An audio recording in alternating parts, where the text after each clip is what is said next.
Jeez, it's so cold in here. I should probably go fix the heater. It's kind of acting up lately.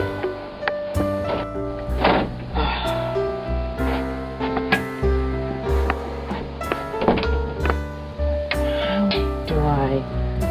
Hey, what's this? Open.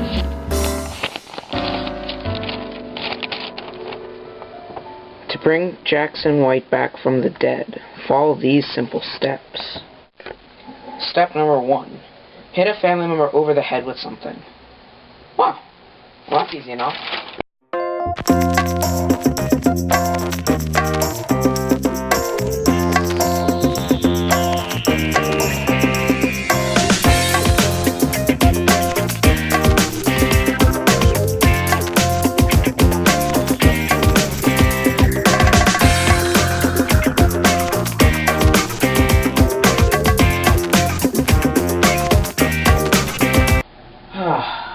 I did everything this list told me to do, and I still haven't found Jackson White.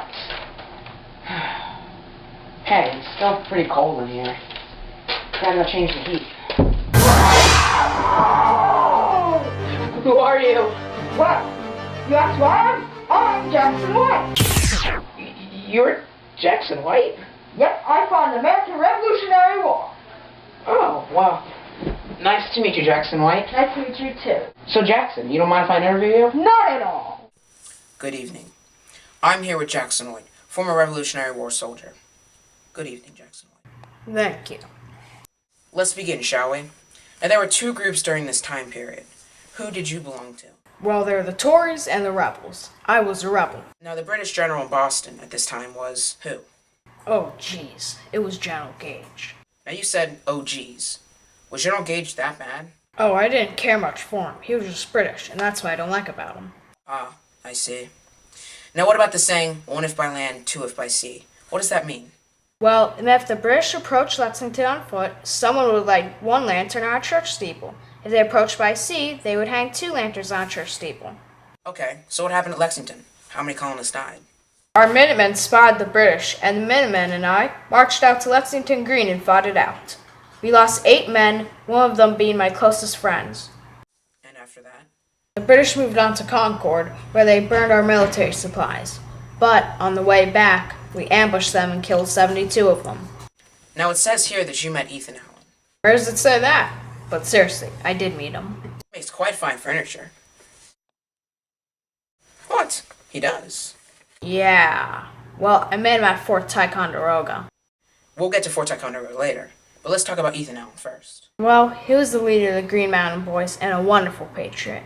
He captured Fort Ticonderoga with his Green Mountain Boys. He was from Vermont. Well, what happened to him? He became a lieutenant colonel in the Continental Army and a major general of a militia. He died in Burlington, Vermont, 1789. Wow, you know a lot about it. I was a close friend with him, so I shared some of his good moments. I see. Now let's talk about Fort Ticonderoga. Sure. Who were the generals? We had General St. Clair. The dirty British had General Burgoyne and Phillips. Those dirty rascals were teamed up with the Hessians, German mercenaries. The general was General Riedisel. How many troops were on each side? The Lobsterbacks had 10,500 soldiers. We only had 2,500. Lobsterbacks? It's slang for British soldiers. I see. Ticonderoga was a stone fort between Lake Champlain and Lake George. Ethan Allen, bless his soul, seized Fort Ticonderoga from the bloody General Burgoyne in 1775. A very heroic man, I see. Do you mind if I talk about Henry Knox? He was also a friend of mine. No, not at all. Well, when he was 12, he opened up a London bookstore where the British soldiers gathered. This is how he became interested in the military and started to study military science. In 1775, he made colonel of artillery. He went to Fort Ticonderoga to deliver 55 pieces of artillery that was captured by Ethan Allen. Another very heroic man. So brave. I'd like to talk about one more topic, Mr. White. Yes? The Battle of Bunker Hill. Were you there? Of course I was. Then let's hear about it. Sure. I remember now. We were led by Prescott. And the general of the British was General Howe. It happened in June 1775. The British lost 1,000 or more soldiers. What news? We lost about 400 soldiers. Haha, we showed them. So what happened?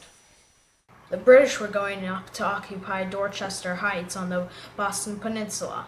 They started to build their troops in preparation. We had to protect ourselves from another attack. It was an important victory. Seemed exciting. In a way it was. William Prescott said something I believe you may know.